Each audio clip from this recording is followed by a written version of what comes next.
تو اس نے تو موسیٰ علیہ السلام کی تورات کا انکار نہیں کیا، کیونکہ تو اس کے مرنے کے بعد نازل ہو رہی ہے، انکار کس بات کا وہ کرتا؟ اس کا مطلب اس نے جس بات کا انکار کیا اس نے موسیٰ علیہ السلام کی حدیث کا انکار کیا تھا۔ اس لیے میں نے عرض کیا تھا کہ مفسرین لکھتے ہیں کہ آج بھی جو حدیث رسول صلی اللہ علیہ وسلم کا انکار کرے گا وہ اس امت کا فرعون ہوگا، جیسے اس نے موسیٰ علیہ السلام کی حدیث کا انکار کیا تھا، یعنی اس وحی کا جس کو حدیث کہا جاتا اس کا انکار کیا اور تباہ و برباد ہو گیا۔ اللہ نے نشان عبرت بنا دیا، قیامت تک اس کے جسم کو بھی محفوظ کر دیا۔ اللہ کے ہاں کسی بھی نبی کی حدیث کا انکار کرنے والے کا یہ انجام اگر دنیا میں ہو تو آخرت میں کیا بنے گا اس کو؟ تو لہذا خالی قرآن نہیں، قرآن کے ساتھ ساتھ حدیث، اسی طرح بنی اسرائیل کے لیے خالی تورات نہیں، اس کے ساتھ ساتھ موسیٰ علیہ السلام پر نازل ہونے والی حدیث جس کو وحی کہا جاتا۔ تو جب وہ لے کے نیچے آئے تو وہ کہنے لگے جی ہمیں کیا پتا، آپ نے 40 راتوں میں خود نہ لکھ لی ہو۔ جب انہوں نے کہا کہ یہ خود نہ لکھ لی ہو تو کہا کس طرح مانو گے؟ وہ کہہ لے حتی نر اللہ جہرتن، ہم اللہ کو براہ راست جب دیکھیں گے پھر ہمیں یقین آئے گا۔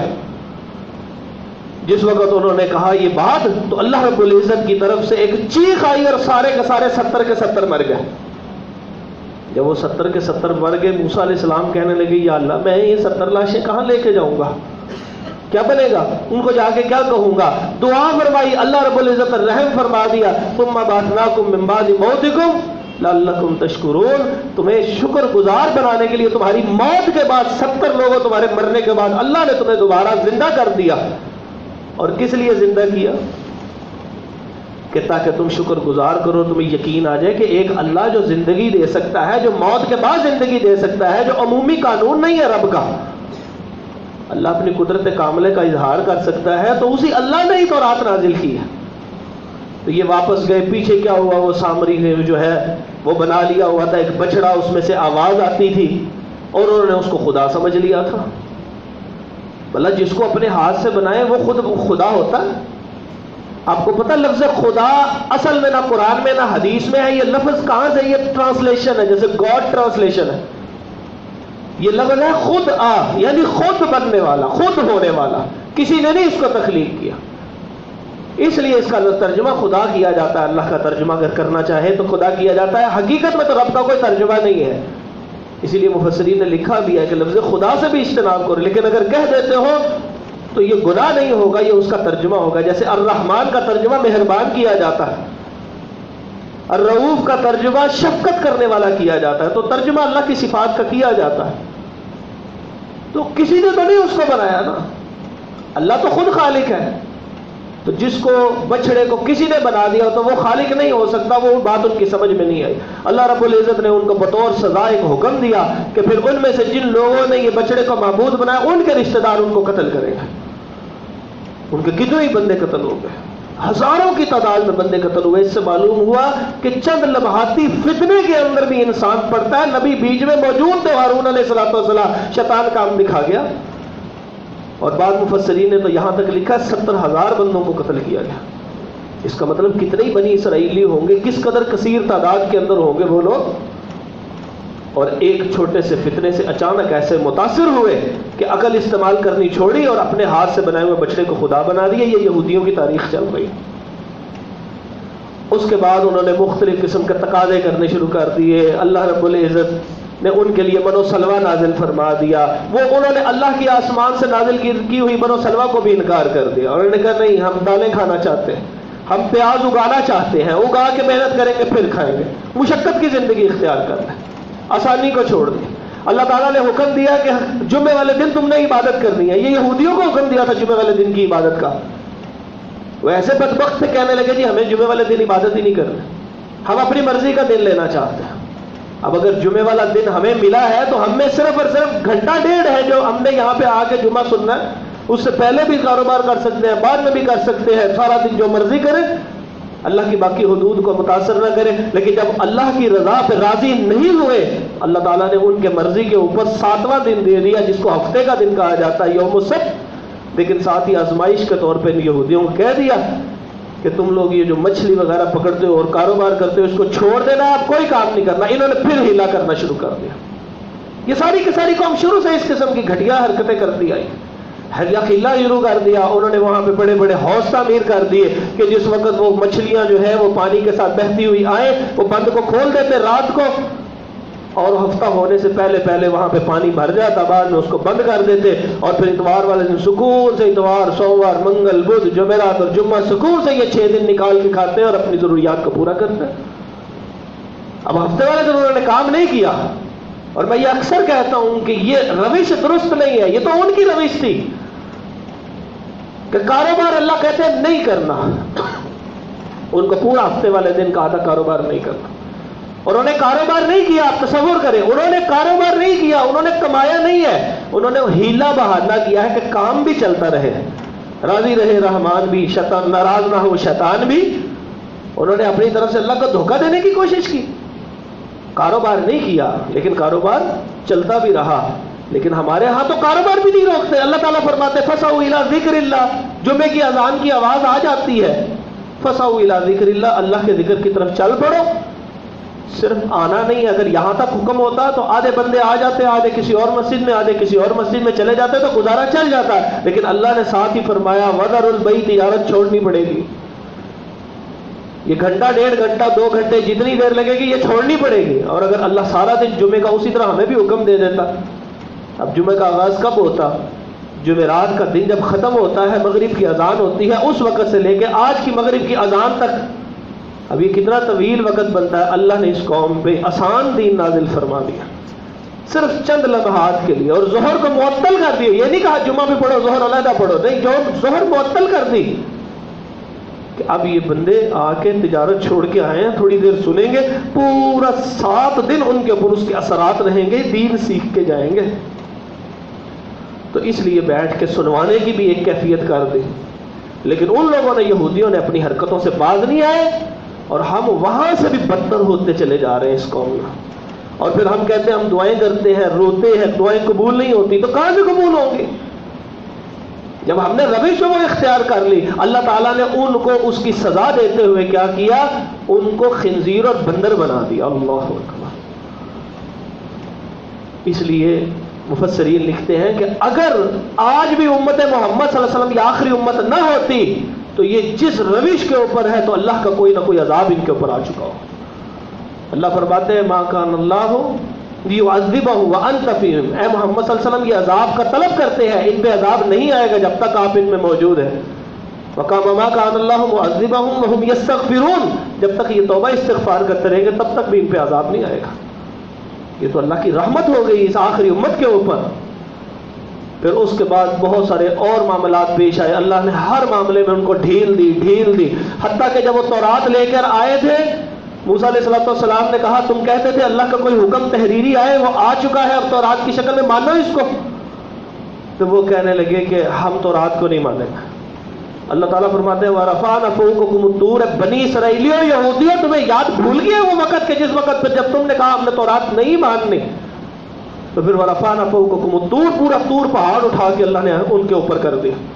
اب تصور کریں, یہ تو ایک چھت نظر آ رہی ہے, پورا کا پورا پہاڑ اللہ کے عذاب کے طور پہ سر کے اوپر آ جائے, اور وہ تصور کریں پھر کہنے لگے ہاں جی ہم نے لے لیا, ہم اللہ کی کتاب پہ راضی ہے. یہ ان یہودیوں کی شروع سے خصلت ہے, آج بھی اسی تصور پہ ساتھ چلے ان کے, کہ ان کو جہاں گنجائش ملی انہوں نے اپنے نبی کے ساتھ بھی اسی طرح دغا اور فریب کیا. پھر اللہ تعالیٰ نے سورۃ المائدہ میں وہ ایک اور دغا اور فریب بتایا کہ یہ ایسی قوم ہے, سمجھ لو اس کی خصلت کو. ہوا یہ کہ جب موسیٰ علیہ السلام, میں نے آپ سے عرض کیا تھا کہ جو ابراہیم علیہ السلام ہے وہ عراق میں پیدا ہوئے تھے, اور عراق سے نکل کے وہ فلسطین کے علاقے, جو فلسطین ہے اب لیکن پرانا اس کو شام کہا جاتا تھا, اور پھر وہ شام سے چلے گئے. ان کی اولادیں جو ہے وہ آگے کس طرح مصر میں منتقل ہوئی, یوسف علیہ السلام وہاں پر گئے, ان کے بھائیوں نے ان کو کنویں میں ڈالا تھا, پھر ان کے بھائی بھی ان کے پیچھے آ گئے, اس طرح بنی اسرائیلی وہاں پہ رہنے لگے. اب جب بنی اسرائیلی وہاں رہنے لگے اور وہاں سے پھر فرعون نے ان کو خوب ذبح کیا, کاٹا اور تکلیفیں پہنچائی, پھر اللہ نے ان میں ایک نبی موسیٰ علیہ السلام بھیجے, اور وہاں سے وہ نکلے اور نکل کے آ رہے تھے, اور فرعون پیچھے غرق ہو گیا. پھر وہ ایک سینا کی وادی کے اندر رکے, موسیٰ علیہ السلام نے انہیں حکم دیا کہ آگے اسی وادی کے اندر چلو واپس, یہاں میں تمہارے آباء و اجداد رہتے تھے. اور وہ کہنے لگے ان فیہا قومن جبارین، امالکہ کی قوم تھی بڑی طاقتور، یہ لمبے لمبے قد. بعض مفسرین نے لکھا ہے کہ بہت ہی طویل قد، بلکہ وہ تو اتنے طویل قد ذکر کرتے ہیں وہ صریحاً حدیث کے بھی خلاف، یعنی وہ تقریباً پہاڑ جتنے ذکر کرتے ہیں وہ ایسی بات نہیں ہے. اس کے دو دلائل ہیں. پہلی دلیل اس کی یہ ہے کہ اللہ تعالیٰ نے قوم عاد کے متعلق فرمایا تھا کہ یہ قوم عاد ایسی ہے لم یخلق مثلھا فی البلاد، اللہ نے ایسی قوم ہی تخلیق نہیں کی کبھی، اور یہ وہ قوم نہیں تھے، اس کا مطلب اس قوم سے کم تھا. پھر نبی پاک صلی اللہ علیہ وسلم نے ارشاد فرمایا کہ آدم علیہ السلام کا جو قد ہے وہ 60 ہاتھ ہے. اب یہاں سے لے کے یہاں تک 1 ہاتھ بنتا ہے، یہ تقریباً 1.5 فٹ ہوتا ہے. تو اس اعتبار سے 90 فٹ کا وہ جو ایک مشہور ہے یہ حدیث ہے اس کے پیچھے. پھر فرمایا نبی صلی اللہ علیہ وسلم نے کہ اس کے بعد درجہ پر درجہ نئی آنے والی نسلیں تھوڑا کم ہوتی چلی جا رہی.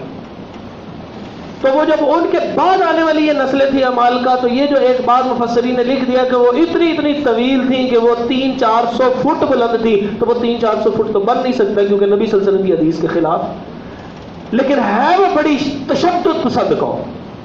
جبار اس کو کہتے ہیں جو اپنی مرضی کرتا، اسی لیے خالی جبار نام نہیں رکھنا چاہیے، عبد الجبار، کیونکہ صرف مرضی کرنے کا اختیار اس رب رحمان کے پاس.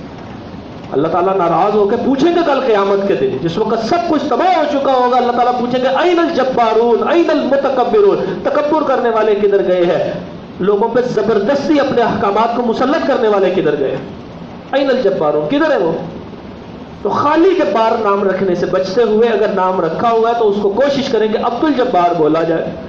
باقی اللہ کی صفات کے حوالے سے 3 اصول ہیں، وہ کسی وقت ذکر کر دوں گا. لیکن یہاں پہ یہ یاد رکھیں، وہ کہنے لگے ان فیہا قومن جبارین، اے موسیٰ علیہ السلام اندر ایک بڑی سخت قوم رہتی ہے. اب موسیٰ علیہ السلام کو انہوں نے انکار کر دیا. وہ کہنے لگے ہم اس میں اس وقت داخل ہوں گے جب قوم خود ہی باہر نکلے گی. انسان سوچ سکتا ہے کہ جس قوم میں، جس علاقے میں کوئی قوم رہتی بھی ہو اور وہ طاقتور بھی ہو، اسلحہ بھی ان کے پاس خوب ہو، مختلف علاقوں کے اندر ہیبت بھی ان کی بہت زیادہ ہو، کیا وہ خود کہیں گے جناب آپ آگے تو ہم نکل کے جا رہے ہیں؟ کبھی کسی نے کہنا یہ. لیکن انہوں نے شرط وہ رکھی کہ اپنی خصلت بد کا اظہار کرتے ہوئے اپنے نبی کو اس طرح تکلیف دینے شروع کر دی. اب نبی کہہ رہا اندر جاؤ جہاد کرنے کے لیے، اور قوم کہہ رہی ہے، اور وہ ہزاروں میں قوم ہے، وہ کہتی ہے ہم نے نہیں جانا، وہاں پہ بڑی سخت قوم ہے، زبردستی کرتی ہے، مارتی ہے، قتل کرتی ہے، اسلحہ بہت زیادہ، طاقت بہت زیادہ ہے. ہم اس وقت داخل ہوں گے کہ جس وقت وہ وہاں سے نکلیں گے. بھئی وہاں سے نکلیں گے کیوں؟ جہاد ہوگا تو وہاں سے نکلیں گے نا. جہاد کے بغیر وہ کیسے قوم نکلے گی؟ اب اللہ تعالیٰ فرماتے ہیں قال رجلان من الذین یخافون انعم اللہ علیہم، ان میں سے قوم میں سے نا 2 بندے نکلے، اللہ تعالیٰ نے ان پہ بڑا ہی انعام کیا تھا. اللہ نے نام ذکر نہیں کیا، ہم اس کے تجسس میں نہیں پڑتا. اللہ بھی فرماتے 2 بندے نکلے، ہم نے مان لیا 2 بندے تھے. وہ اپنی قوم کو جا کے کہنے لگے اے قوم تم صرف اور صرف اس دروازے سے تم نے داخل ہونا ہے. اب یہ وہ جیسے آپ نے بڑے بڑے قلعے دیکھے ہوں گے، اب قلعوں کے اندر کیا ہوتا ہے کہ بڑی بڑی فصیل بنا دی جاتی ہے، دیوار بنا دی جاتی ہے، اور اس کا دروازہ ہوتا ہے. وہ کہنے لگے آپ نے صرف اور صرف اس دروازے سے اندر قدم رکھنے ہیں، اللہ ایسی ہیبت طاری کر دے گا بلا جہاد وہاں سے وہ بھاگ جائے گا. اب اس قوم کے اوپر کتنے احسانات آپ تصور کر رہے ہیں. ہم اللہ کو دیکھیں گے تو ایمان لائیں گے، من و سلوہ ان کے لیے نازل ہو رہا ہے، اللہ پہ بہتان یہ باندھ رہے ہیں، تو رات کو تبدیلیاں یہ کرنی شروع کر دیتے ہیں بعد. لیکن اللہ تعالیٰ ان کو ڈھیل دیے جا رہا ہے تاکہ ان کی بدخصلت ساری دنیا کے سامنے ظاہر ہو. اور اللہ نے قیامت تک محفوظ کتاب میں ان کا سب سے زیادہ تذکرہ کر دیا ہے. یہ وہ قوم ہے. اور اے امت محمد صلی اللہ علیہ وسلم یاد رکھو لَتَجِدَنَّ أَشَدَّ النَّاسِ عَدَاوَةً لِلَّذِينَ آمَنُوا الْيَهُودَ، یاد رکھو تم سے سب سے زیادہ دشمنی کرنے والی یہ بدخصلت قوم ہے. لہذا اس کو سمجھو، یہ قرآن مجید کے واقعات. تو جس وقت انہوں نے کہا آپ اندر قدم رکھیں گے، اسی لمحے یہ قوم بھاگ جائے گی. اب یہ خوشخبری تھی بہت بڑی کہ ہمیں جہاد نہیں کرنا پڑے گا، ہمیں پہ کوئی تلوار نہیں چلے گی، ہمیں خود تلوار نہیں چلانی پڑے گی. لیکن وہ آگے سے کیا کہنے لگے ہیں؟ موسیٰ علیہ السلام سے کہنے لگے ہم نے آپ سے پہلے بھی کہا ہے یہاں پہ بڑی سخت قوم ہے. انت و ربک فقاتلا استغفر اللہ رب. کہنے لگے انت و ربک فقاتلا ان ہاہنا قائدون، ہم یہاں بیٹھے ہیں موسیٰ علیہ السلام، آپ اور آپ کا رب ان سے جا کے لڑ لیں. کتنی بڑی اذیت ہے، تکلیف ہے اور اللہ کے اوپر تان ہے. یوں سمجھیے کہ کہنے کو تو نبی مانتے تھے لیکن عملی اعتبار سے نبی نہیں مانتے. موسیٰ علیہ السلام کو کیا کہہ رہے ہیں، کتنی بڑی اذیت دے رہے ہیں، آپ اور آپ کا رب جا کے لڑے، ہم نے تو کوئی نہیں لڑنا. اب وہ کہنے والے کہہ رہے ہیں آپ کو لڑنا نہیں پڑے گا، آپ نے قدم اندر رکھنا ہے، وہ وہاں سے وہ بھاگ جائیں گے خوف کے مارے، صرف حرکت تو کرو. جیسے اللہ تعالیٰ نے رزق تو لکھا ہوا ہے انسان کا، لیکن اس کو دکان پہ تو آنا پڑے گا، فیکٹری تو جانا پڑے گا، محنت تو کرنی پڑے گی. رزق اللہ کی طرف سے، ہم کہیں ہماری محنت سے رزق ملتا ہے، اللہ کی قسم ایسے نہیں ہوتا. ہم نے صرف شٹر کو اوپر کیا، جا کے بیٹھ گئے، گاہک کا ذہن اللہ نے بنایا، وہ یہاں آ کے لیتا. بیسیوں دکانیں ہیں، کسی سال میں کسی کی دکان بہت چل رہی ہوتی ہے، اس کے پاس کھانے کا ٹائم نہیں ہوتا، صبح کا ناشتہ کر کے آتا ہے، رات کو جا کے کھانا کھاتا ہے، کھانا پڑا خراب ہو جاتا ہے جو گھر سے لے کے آیا ہے، کھانے کا ٹائم نہیں. اور ہمسایہ وہ ہے کہ جس کے پاس سارا دن کچھ نہیں ہے، 2-3 سال گزرتے ہیں، تلک الایام نداولها، یہ دن پھر جاتے ہیں، اور جس وقت دن پھرتے ہیں یہ غربت میں آ جاتا ہے. دکان وہی ہے، بڑی شاہانہ دکان ہے، سب کچھ موجود ہے، جائیدادیں اب بن چکی ہیں، گاڑیاں بنگلے آ چکے ہیں، بینک بیلنس ہو چکا ہے، جو چیز خریدتا ہے گاہک آگے سے خریدتا ہی نہیں ہے. وہ یہی تصور کرتا ہے، وہ کوڑا لا کے رکھتا ہے، اس کا بک جاتا ہے، میں سونا لا کے رکھتا ہوں، کوڑے کے بھاؤ بھی نہیں بکتا وہ، کیونکہ یہ کسی وقت میں تصور کرتا رہا ہے کہ میری محنت ہے، میں نے گاہک کو ایسے پھنسایا ہے. ایسے نہیں ہوتا. انسان کے ذمہ صرف محنت ہے، رازق اللہ ہے. اسی طرح انسان کے ذمہ صرف اور صرف کوشش ہے، نتیجہ اس اللہ کے پاس. تو چند افراد بھی مل جاتے تو اللہ تبارک و تعالیٰ عافیت عطا فرما دیتے. کہنے لگی انت وربک فقاتلا انا ہاہنا قاعدون، ہم یہاں بیٹھے ہیں، آپ اور آپ کا رب جا کے لڑے. وہ آگے سے کیا پھر موسیٰ علیہ السلام پریشان ہو کے کہنے اب یہ اتنی بڑی بات تھی، ڈائریکٹ اللہ کو طنز تھا، اب اس کے اوپر اللہ کی طرف سے پھر عذاب آ سکتا تھا.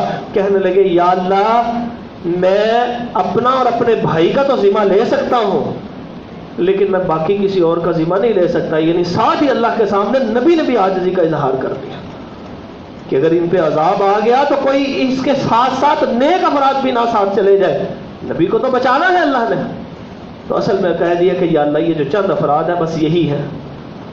پھر اللہ رب العزت نے عذاب تو نہیں براہ راست بھیجا، لیکن اللہ رب العزت نے اس قوم کے اوپر ایک چیز مسلط کی، وہ یہ کہ وہ اسی صحرا کے اندر 40 سال تک بھٹکتے رہے. ادھر جاتے تھے، ان کو رستہ نہیں ملتا تھا، یہاں سے واپس آتے، یہاں سے ادھر جاتے، رستہ نہ ملتا، نہ کہیں پانی کا صحیح انتظام تھا، نہ کہیں صحراؤں کے اندر کہاں کوئی چیز اگتی ہے، ریتلے علاقوں میں تو چیزیں نہیں اگتی. تو وہ قحط سالی کا شکار ہے، پریشان حال ہے. اسی اثنا میں یہیں پر موسیٰ علیہ السلام ان کے اندر موجود تھے. ان کے ساتھ ایک چھوٹا سا بچہ، ایک غلام تھا موسیٰ علیہ السلام کے ساتھ، جن کا نام یوشع بن نون علیہ السلام تھا. یہ بعد میں جا کے نبی بنا. تو ایک دن خطبہ دے رہے تھے موسیٰ علیہ السلام، خطبے کے اندر ایک بات کی. اللہ رب العزت نے بتایا کہ نہیں، ایک بندہ ہے ہمارے بندوں میں سے کہ جس کا علم اور انداز کا اللہ نے دیا ہے، جس کی ذمہ داریاں اور انداز سے ہیں. تو موسیٰ علیہ السلام نے کوئی غیرت نہیں دکھائی کہ یا اللہ اتنی تکلیفیں برداشت کی ہیں، ابھی بھی میرے سے کوئی زیادہ علم والا ہے. کہنے لگے یا اللہ میں اس سے ملنا چاہتا ہوں، کچھ سیکھنا چاہتا ہوں. اپنے پیچھے مقرر کرنے والے کو مقرر کیا اور پھر خود یوشع بن نون علیہ السلام کو ساتھ لیا اور پھر وہ جناب خضر علیہ السلام کے ساتھ ملاقات کے لیے گئے. اب تصور ذہن میں لے، پورے قرآن میں یہی قصے مختلف جگہوں کے اوپر ہیں، اس کی ترتیب لگ رہی ہے آپ کے سامنے. اور پھر موسیٰ علیہ السلام جب وہاں سے واپس آئے، کچھ عرصہ گزرا، موسیٰ علیہ السلام جو ہے وہ اس دنیا سے رخصت ہو گئے. صحیح بخاری میں ایک طویل واقعہ ہے ان کے دنیا سے جانے کا، لیکن اس وقت ہمارا موضوع یہود کی خصلت ہے. جب وہاں سے چلے گئے، ہارون علیہ السلام بھی فوت ہو گئے، موسیٰ علیہ السلام بھی دنیا سے رخصت ہو چکے. اس کے بعد وہ یوشع بن نون جو موسیٰ علیہ السلام کے ساتھ گئے تھے خضر علیہ السلام کی طرف کو، اللہ تبارک و تعالیٰ نے ان کو نبی بنا دیا. جب نبی بنا دیا تو اب وہ قوم کے نبی تھے. جب 40 سال وہاں پر رہے، وہاں پر گمراہ ہوئے رہے. گمراہ سے مراد ضلالت وہ والی نہیں ہے کہ جو شرک والی ضلالت ہے، وہ گمراہی کہ جو رستہ نہیں مل رہا، کبھی ادھر جاتے کبھی ادھر جاتے کبھی ادھر جاتے. 40 سال کو تھوڑا عرصہ نہیں ہوتا. انسان پریشانی کے عالم میں 40 سال گزارے، نسل ایک گزر جاتی ہے پوری کے پوری، جوان لوگ بوڑھے ہو جاتے ہیں. تو وہ 40 سال کے بعد جس وقت یوشع بن نون علیہ السلام کو اللہ نے حکم دیا کہ اب نکلو پھر اسی وادی کی طرف چلو، انہیں مالکہ کے ساتھ جہاد کرنا ہے. تو وہ یوشع بن نون علیہ السلام نکلے. میں نے یہ واقعہ پہلے بھی ذکر کیا ہے, اختصار کے ساتھ اسی تاریخ کو ہم چلاتے ہیں کہ یوشع بن نون علیہ السلام لے کے نکلے اپنی قوم کو. اب قوم کو عقل آ چکی تھی کہ اب یہ جو ہے اللہ کی طرف سے کوئی اور عذاب نہ آ جائے, کیونکہ موسیٰ علیہ السلام بھی نہیں اب رہے, وہ بڑے پاکیزہ پیغمبر تھے. تو اب ہماری وہ جو لاڈ ہے اس کی وجہ سے وہ یہ نہ ہو کہ وہ لاڈ ختم ہو گئے ہوں اور اللہ تبارک و تعالیٰ کی طرف سے کوئی پکا عذاب آ جائے, جیسے کوئی پتھروں کا الٹ جانا, جعل عالیہا سافلہا, نیچے سے اٹھا کے الٹا ہی نہ دے اللہ تعالیٰ, کوئی آگ نہ آ جائے, کوئی نوح علیہ السلام کی طرح پانی نہ ہو جائے اور غرق نہ ہو جائے. تو وہاں سے پھر وہ ساتھ چلے. اس وقت چلے تو وہاں پہ اس قوم کے ساتھ جہاد شروع ہوا. پہلے جس کو یہ کہا گیا تھا آپ نے قدم اندر رکھنا ہے, وہ قوم ڈر کے مارے بھاگ جائے گی, اب اس کے ساتھ دو بدو جہاد شروع ہو گیا. اور وہ جہاد اتنا سخت تھا کہ اس کے اندر کتنی ہی جانیں چلی گئی. موسیٰ علیہ السلام کی یہ قوم جو بنی اسرائیل تھی, جس کی کمانڈ اب یوشع بن نون علیہ السلام کر رہے تھے, کتنے ہی بندے ان کے بھی شہید ہو گئے, کتنے ان کے مارے گئے, جہاد کا کوئی نتیجہ نہ نکلا. لیکن جس وقت وہ جمعے والا دن تھا, عصر کی نماز کا وقت جو ہے وہ ختم ہوا, یعنی وہ کرتے کرتے غروب آفتاب کی طرف جانے لگا, یعنی آفتاب غروب ہونے لگا, دن کا اینڈ ہونے لگا, تو نظر آ رہا تھا کہ اب اگر ہم پیچھے ہٹے تو اگلے دن پھر یہ تر و تازہ ہو جائیں گے اور پھر نقصان ہوگا. تو نبی پاک صلی اللہ علیہ وسلم نے ارشاد فرمایا کہ اللہ کا یہ جو نظام یہ جو چل رہا ہے یہ کسی کے لیے کبھی نہیں رکا, ایک اللہ کے بندے کے لیے رکا. وہ کون تھے؟ یوشع بن نون علیہ السلام, کہ جس وقت انہوں نے یہ کہا اے سورج تو بھی اس اللہ کی مخلوق ہے, میں بھی اس اللہ کے حکم کا پابند ہوں, ٹھہر جا یہاں پر, ہم بھی اللہ کے حکم کی پابندی کر رہے ہیں. یہ جملہ انہوں نے کہا اور ساتھ ہی سورج اپنی جگہ پہ رک گیا اور پھر وہ جہاد ہوتا رہا حتیٰ کہ وہ پوری قوم شکست فاش ان کو ملی. اور وہ پورا علاقہ جو ہے وہ اسی وجہ, وہ اپنی خرابی کی وجہ سے انہوں نے اتنی بڑی جنگ کی, ورنہ اگر وہ قدم اندر رکھتے تو قوم نے بھاگ جانا تھا. اب جب یہ علاقہ ان کے پاس آ گیا, یوشع بن نون علیہ السلام اس دنیا سے رخصت ہو گئے. اس کے بعد اس قوم نے حرکت کیا کی, اس قوم نے یہ کیا کہ یہ قوم پھر آہستہ آہستہ جہاد سے پیچھے ہونا شروع. پھر ان میں اللہ تعالیٰ فرماتے ہیں ایک نبی آیا, اللہ نے نبی کا نام نہیں لیا, یہ دوسرے پارے کے اندر. پھر اس قوم کے خلاف ایک اور بندہ تھا جو لڑ رہا تھا, اس کا نام جالوت تھا. وہ نبی کہنے لگے یہ طالوت ہے, اور یہ ایک عام آدمی تھے, یعنی اپنی قوم میں سے ایک عام آدمی کو پکڑ کے چیف آف آرمی اسٹاف بنا دیا, سپہ سالار بنا دیا, اور کہا اب آپ ہی نے حکمرانی کرنی ہے, آپ نے لے کے ان کے ساتھ, یہ جالوت کی قوم کے ساتھ جہاد کر رہا ہے. پہلے یوشع بن نون علیہ السلام نے کیا تھا, اب وہ جالوت کی قوم کے خلاف آپ نے ان کو جہاد. وہ قوم کہنے لگی ہم تو ان کو نہیں مانتے, غریب آدمی ہے, ان کے پاس تو پیسہ ہی نہیں ہے, تو ہم اس غریب آدمی کی بات کیوں مانیں, ہمارے میں سے کوئی حکم بنا دیتے. تو اللہ تبارک و تعالیٰ نے ارشاد فرمایا کہ وہ نبی کہنے لگے کہ اللہ تعالیٰ نے ان کو چنا ہے, اور کیوں چنا ہے, کیونکہ ان کے علم اور ان کے جسم کی وجہ سے, یعنی یہ علم و حکمت کے اندر بھی بڑے ہی اعلیٰ اور سمجھدار ترین انسان ہے, اور جنگوں کے اندر جسمانی قوت کی ضرورت ہوتی ہے. تو یہ جسم اور حکمت دو, جسم اور علم دونوں کے اندر قوت والے ہیں, تو لہٰذا یہی حکمرانی کریں گے, یہی جہاد کریں گے. اور اس کے ساتھ یہ ہے وہ مین پیک پوائنٹ جو سمجھنے والا ہے کہ اس وقت وہ کہنے لگے نبی کہ ان کے ساتھ ایک تابوت ہوگا. وہ تابوت سا انہوں نے ایسے بڑا سا بنایا جیسے صندوقچے ہوتے ہیں, آج بھی بنی اسرائیلی اسی کو تلاش کر رہے ہیں. اور وہ جو کہتے ہیں نا دجال آئے گا, ہم اس کو دجال دجل فریب سے کہتے ہیں, وہ ان کو مسیح کہتے ہیں. مسیح کا مطلب ہوتا ہے چلنے والا, سیاحت کرنے والا, جیسے سیر و سیاحت ہوتی ہے ایک جگہ سے دوسری جگہ. اسی طرح ان کے خیال میں وہ جو 40 ایام میں جو نبی صلی اللہ علیہ وسلم نے فرمایا 40 ایام میں پوری دنیا میں گھومیں گے, وہ گھومے گا وہ بندہ, تو وہ کہتے ہیں کہ یہ ہمارا مسیح ہے, وہ ہمارا بادشاہ آنے والا.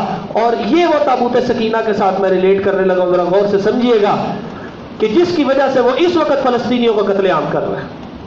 یہ جو تابوت سکینہ تھا, یعنی وہ تابوت تھا ایک, اس کے اندر کہتے ہیں موسیٰ علیہ السلام اور ان کے بعد کے آنے والے کچھ نبیوں کی باقیات پڑی ہوئی تھی. موسیٰ علیہ السلام کا عصا بھی اس میں تھا. اب وہ صندوق جہاں پر جاتا وہ تصور کرتے کہ اب اللہ کی مدد آئے گی. کیسے عجیب لوگ ہیں. نبی موسیٰ علیہ السلام ساتھ تھے, کہتے ہیں آپ اور آپ کا رب جا کے لڑیے. اور اب ان کے بعد جب نسل تیار ہوئی, وہ کیا کہتی ہے, موسیٰ علیہ السلام کا صرف ایک لاٹھی اور چند چیزیں اس کے اندر تابوت میں موجود ہو, صرف اور صرف وہ جنگ کے میدان میں ساتھ لے جائیں, تو وہ سمجھتے تھے کہ اب ہماری فتح ہو جائے گی. کیسی عجیب و غریب قوم. لیکن بہرحال یہ ہوا ایسے ہی. وہ جب لے کے جاتے تھے دل سے لڑتے تھے, اللہ تعالیٰ کی طرف سے فتوحات نازل ہو جاتے. تو وہ طالوت کے ساتھ راضی ہو گئے, اس لیے کہ ان کے ساتھ تابوت سکینہ, یعنی وہ تابوت کہ جس کے ساتھ سکینت اور عافیت نازل ہوتی ہے, وہ ساتھ لے کے چلے. اور وہ جب ساتھ لے کے چلے تو انہی قوم میں سے ایک نوجوان تھا جن کا نام داؤد تھا. اللہ تعالیٰ نے ابھی نبی نہیں بنایا, کیونکہ نبی محکوم نہیں ہوتا. وہ ایک عام سپاہی کے طور پہ تھے. جس وقت وہ ان کے ساتھ جنگ ہوئی تو جنگ کے اندر صرف 313 افراد شریک ہوئے. اور پھر یہ داؤد علیہ السلام آگے بڑھے اور پکڑ کے طالوت کی جو گردن اتار دے. اس کے بعد اللہ تبارک و تعالیٰ نے ان کو نبی بھی بنا دیا اور ان کو بڑی بادشاہت بھی عطا فرمائی. اتنی بڑی بادشاہت, آپ تصور کریں جس جگہ سے یہ نکلے تھے, مصر گئے تھے, واپس آئے اور اب یہ سارا علاقہ دوبارہ ان کا اپنا ہو گیا. اور یہاں پر ایک پہاڑ کے اوپر انہوں نے بہت بڑی چھاونی بنا لی. اور یہ پہلے بندے تھے, اللہ تعالیٰ فرماتے ہیں وَأَلَنَّا لَهُ الْحَدِيدَ, کہ ان کے ہاتھ پہ لوہا نرم کر دیا تھا. یہ جو چیزیں بناتے ہیں نا, اوپر زرے پہننے والی یا سر کے اوپر پہننے والی وہ جو ٹوپی ہوتی ہے, خوت جس کو کہا جاتا ہے, یہ بھی داؤد علیہ السلام نے بنائی. اور پھر جس جگہ یہ لشکر نکلتا, تابوت سکینہ, تابوت کو ساتھ لے کے نکلتے. یہ فوج جا رہی ہے, اس میں تابوت ساتھ لے کے نکلتے, جیسے ڈولی کی طرح ساتھ لے کے جاتے. پھر فتوحات ہوتی. پھر اس طرح یہ بہت بڑا علاقہ ان کا اپنا ہو گیا. اور اس کے بعد جب سلیمان علیہ السلام آئے, میں اختصار سے ذکر کرنے لگا, سلیمان علیہ السلام آئے اور وہ ان کی بہت بڑی بادشاہت اللہ نے داؤد علیہ السلام سے بھی بڑھا دیا. کتنا بڑھا دیا, ہوائیں جو ہیں وہ ان کے تابع ہو گئی. ہوا کو اشارہ کرتے بندہ اٹھا کے ایک جگہ سے دوسری جگہ چلا جاتا. جن ان کے تابع ہو گئے, پرندوں کی بولیاں ان کو آتی تھی, ہر چیز ان کے تابع ہوگی. بہت بڑی سلطنت جو اس پہاڑی چھاونی کے اوپر سے نکلنے والے لشکروں سے بنی تھی, اس پہاڑ کو کہتے تھے جل. اور وہ اس پہاڑ کا نام اپنا تھا سہون. جیسے مختلف پہاڑوں کے نام ہوتے ہیں, ماؤنٹ ایورسٹ نام ہے, مری ایک پہاڑی کا نام ہے, تو پہاڑیوں کے مختلف, صفا پہاڑی کا نام ہے, مروا پہاڑی کا نام ہے. اسی طرح یہ پہاڑی کا نام تھا جل سہون. تو جس سے یہ پورے علاقوں میں انہوں نے حکمرانی کی تھی. تو اب یہاں پر سلیمان علیہ السلام جو ہے, جب وہاں سے لشکر نکلتا تو اور حکمرانی کبھی جگہ ہوگی, بہت بڑی ہو گئی. اب انہوں نے کیا کیا, انہوں نے پھر ایک بہت بڑی عمارت تعمیر کی. جیسے خانہ کعبہ کی تعمیر ہوئی ہے, اسی طرح انہوں نے بھی ایک اللہ کے حکم سے عمارت تعمیر. اور وہ بہت بڑی عمارت تھی, اس کی ایک ایک دیوار بہت بڑی تھی, جیسے قلعوں کی دیواریں ہوتی ہیں. تو یہ بیت المقدس تھا, یہ یہودیوں کا اس وقت کا قبلہ تھا. اور ہمارا بھی پہلا قبلہ یہی تھا. اس کے بعد سلیمان علیہ السلام دنیا سے چلے گئے. اس کے کچھ عرصہ بعد ایک بادشاہ آیا, وہ یہودیوں کی انہی بد خصلتوں, جو اپنے نبی کا اعتبار نہیں کرتے تھے, اس کی وجہ سے وہ اتنا نالا ہوا کہ ہر یہودی کو قتل کرنے لگا. ایسا یہودی کے پکڑتا گردن اتار کے پھینک دیتا, اور ان کے گردنوں کے ساتھ مینار تعمیر کر رہا تھا, اور آگ لگا دیتا تھا. اور بہت شدید قسم کا اس نے تشدد کیا اور یہودیوں کو قتل کیا. اس کا نام بخت نصر تھا. اب اس نے وہ تابوت پکڑا اور تابوت لے گیا. وہ آج تک تابوت ان کے ہاتھ نہیں آیا. یہ پوری دنیا میں وہ تابوت تلاش کرتے پھر رہے ہیں, یہ پوری دنیا کے اندر, پوری دنیا کا پیسہ لگا کے وہ تابوت تلاش. کیونکہ ان کے خیال میں جس دن وہ تابوت آئے گا, اور یہ کہتے ہیں وہ دجال تابوت ڈھونڈ کے لائے گا, پھر اس کے لشکر کی وجہ سے پوری دنیا میں پھر یہودی غالب ہوں گے. اور اس نے پھر وہ بیت المقدس تھا, وہ سارے کا سارا توڑ دیا, سارے کا سارا توڑ دیا. ایک دیوار رہ گئی. آپ نے نیٹ کے اوپر ایک دیوار دیکھی ہوگی جس کے ساتھ یہودی جو ہے وہ سر جوڑ کے رو رہے ہوتے ہیں. یہ وہ دیوار ہے جو سلیمان علیہ السلام نے تعمیر کی تھی. اس کو دیوار گریا کہتے ہیں, آہوزاری کرنا.